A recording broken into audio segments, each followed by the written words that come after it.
other things. What do you think of this? I think it's a zoo.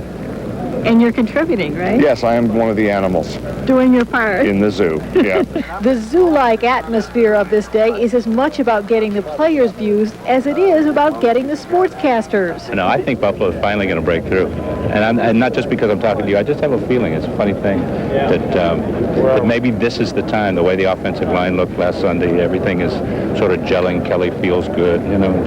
Of course, I felt that way last year, too.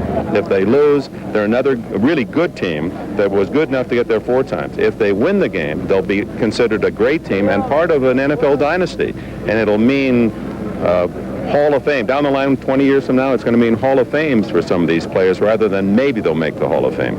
ESPN's Chris Berman was colored by Nate Newton. You get everybody in there. You get Downtown Julie Brown in there. You get Leslie Visser in there. You don't get Nate Newton in there. Kitchen? That's old style? Oh, man, you know kitchen, man. That's old style. Give me something, man, like Bert be home by 11 or something. You got one this week. All right, give me something, man. And what media day would be complete without the appearance of Downtown Julie Brown, who's getting serious now about her role in sports? I do know sports. I mean, when the football players slam dunk the ball, it's a great moment. Julie Brown calls herself not so much a fan of the Bills as a friend of the Bills. She's made some trips to Buffalo. As you know, Rick, we last saw her in town for the opening of Jim Kelly's network. Now, Jackie, how did the Bills handle Media Day? That seems to be the recurring question every year.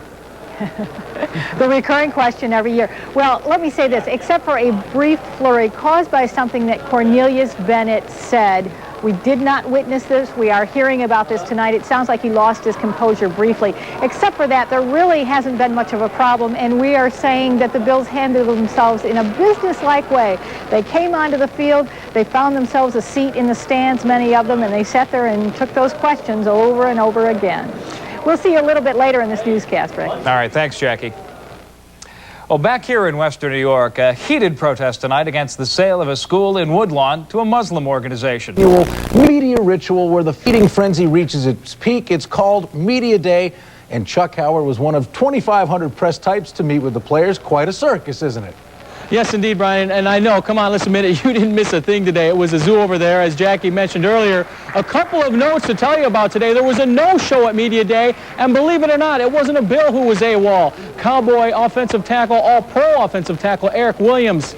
He missed the bus. He was a no-show. He'll be fined an undisclosed amount of money. Also, Cornelius Bennett was asked probably the dumbest question of the day. He was asked by a reporter, could the Bills win the Super Bowl?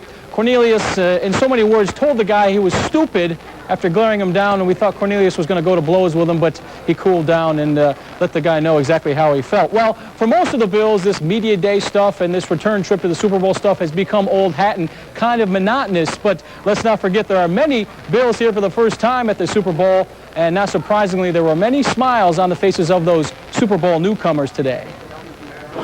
Probably the guy with the widest smile on his face today was Bills wide receiver Bill Brooks. Although he has almost 9 years of NFL service behind him, he is still a rookie when it comes to this Super Bowl stuff. It hasn't hit me yet. I don't think it has me. I'm very happy. I'm very thankful. I thank God for being here, but I don't think it's hit me yet. I don't know when it will hit me, but it just hasn't hit me yet. Defensive back Mickey Washington is a 4-year NFL veteran, but he has been cut by the Patriots and the Redskins in the past, but he's now starting for a Super Bowl team. It's a great feeling. I haven't had a chance to really reflect on it.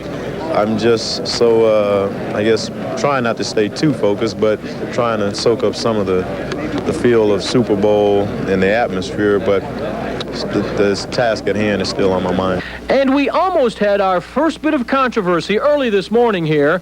Bills rookies Mike Devlin, John Perella, and Corbin Lucina were subjects of an article in the Atlanta newspaper.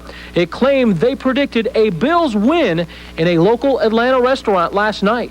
We just went to a restaurant, someone came up and they had it on a piece of paper, you know, this is what we think the score is, and they said sign it, you know, so we signed it. We didn't say any predictions. There's no way. We're rookies. We're just happy to be here. You know, that's just typical of people just trying to get something said. But no, we were just eating, and a lady came up and said, here's our prediction, will you sign it? We said, great, you know, get out of here. But, you know, it was great, but, you know, we just hope that nobody takes it as, you know, because we're rookies, we're young guys, we'll catch a lot of heck for that. We just, you know, we hope nobody takes it the wrong way, but...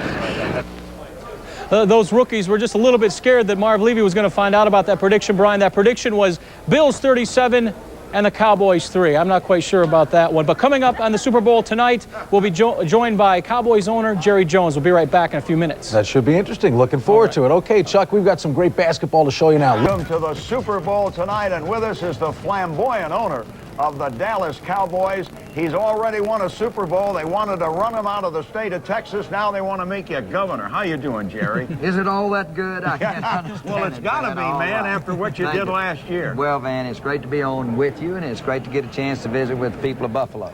Well, it was Van's idea, everybody, to get Jerry on. But anyways, Jerry, glad you took time out. Let's talk about last year's win for you guys. It's been quite a year, and here you are back again. After a slow start, though, you took some heat earlier in the year, but you obviously made the right moves with Emmett and Troy. Well, I'm going to do this thing right. Let's start with the beginning, okay? Everyone in the NFL is in awe of the job that Buffalo has done. 4 straight Super Bowls to appear in them. It's a dream for anybody that's ever been a part of this thing. We had a chance to play Buffalo last year. We got the turnovers. There's no question. We lost 2 ball games this year, 1 to Buffalo, and had 6 turnovers in 2 games. Buffalo did 9 in 1 Super Bowl. We don't expect anything like what happened last year. We're more thinking about what happened to us in Texas Stadium when Buffalo took home the bacon. Hey, Jerry, is this team better than the team that won the Super Bowl a year ago? Well, it's more talented than the team that won a year ago. It has more experience. It's been in the dips, in the Dundrums, more than the one 2 years ago or the one last year. We are a more talented team. We've been through some experiences. That's supposed to make you have a little more. Some about that special hometown thrill. You know, growing up, you never would dream of this, and you know, it's still a little foggy in my mind, you know, just to realize it hadn't hit me, but probably hit me sometime next week. Do you think there might be an extra edge to your performance because you're kind of on home turf here? I don't know. I hope not. You know, that's the worst thing that could happen to me is I try to do, you know, try too hard. I'm getting a lot of calls from people that I really haven't talked to in a long time, wishing me well, and you know, congratulating me on a good comeback from my knee, and it's been a lot of fun. My mom will be here, and you know, I have a lot of friends looking at the game on TV, so naturally I'm gonna play extra hard to make things happen for our team. How many folks have called you and asked you for tickets? Well, I stopped counting, maybe 1,000. I got to play good because I can't go home. You know, guys, you know, homeboys, they don't care what kind of so-called stud you are or whatever. You don't play good. You know, I get the heat from these guys, so I got to play well. You know? Well, that's Cornelius Bennett telling it like it is. Now, as Nate Odoms mentioned, as exciting as it is to play in your home area, oh, you get all those phone calls from those long-lost friends who want the Super Bowl tickets, and they all made it clear to me today, we're fresh out. Well, this isn't Dwight Adams' home area, but he's coming on right now.